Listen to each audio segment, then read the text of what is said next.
The main features of Penumbra is, of course, the physics. We spend a great deal of time to make the physics part of the gameplay and not simply just something for the graphics.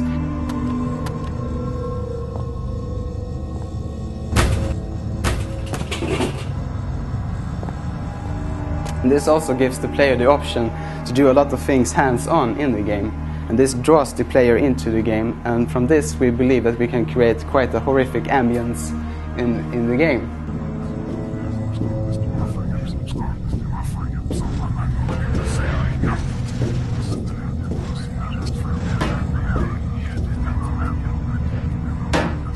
As you could see, it's a first-person game, but we believe that the first-person horror game should not have first-person shooting, because shooting is counterproductive to actually being a horrific game. So we try to have another sort of combat where the player avoids the enemy, or where he uses the environment to beat the enemy, or where he uses his wits to beat the enemy.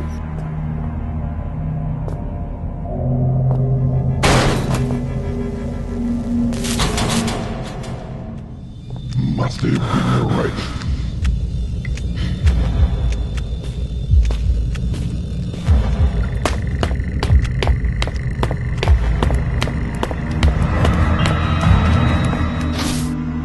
Now a little about the actual contents of the collection. First off, you have Penumbra Overture. Penumbra Overture starts the storyline, and later on we move on to Black Plague, which is the final of the storyline of Penumbra, really.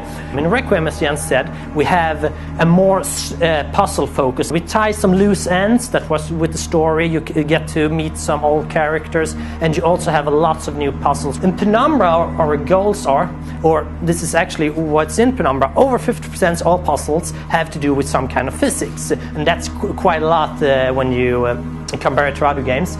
Almost all interaction and animation use physics. When I mean animation, it's, for example, we have one part in the game when you push down a wagon down down a mining hole and that kind of stuff, usually, or a boulder coming rushing at you in a cave. And also many important objects, like I told about, that the player can throw around and put some other place, they are controlled by physics. So we have to take good care and make sure that the player doesn't do clever things with this kind of stuff.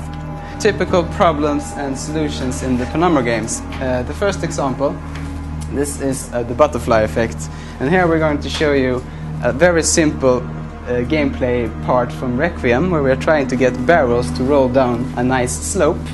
So here you can see that the barrels are coming as intended. But this only works because we have very specific areas applying forces to the barrels, and we have colliding objects that decides where exactly these objects will move. If you turn all that off and just leave the physics to being physics, this is the end result.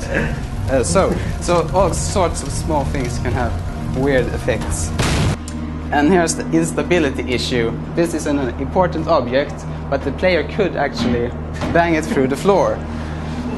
But since the Penumbra game is very much about what is real and what is not real, we can have a sort of solution here that this level is in the player's mind, so he doesn't know if this is real or if it's not real. And this is a situation where the player needs to build a bridge to get back. But it could be a bit difficult to build a bridge, or he could perhaps not plan how to build the bridge properly to begin with.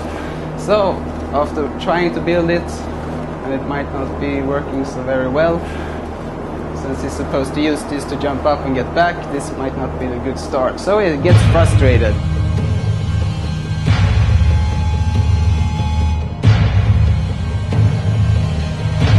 And then we end up in an unwinnable state. So we had to add a sort of, he can sneak back that way, just in case, you never know. We don't want to have the player trying to jump over and then die, because we don't really believe so much in having the player replay. The positive things with physics, you can have multiple solutions. So the player needs to get an important object down from the top shelf, and then he can either use a box and just simply throw it. And there he has the fuse. Or he could use the broom located to the right and use that to get the object down. And that's the only use of the broom in the whole game. and that really pisses players off, because they're, well, there's the broom and I played the whole game, there's no use for it, what the f***? And in this next room, he has options. He could either use the big box, put it on the button on the floor to open the door, which is one solution.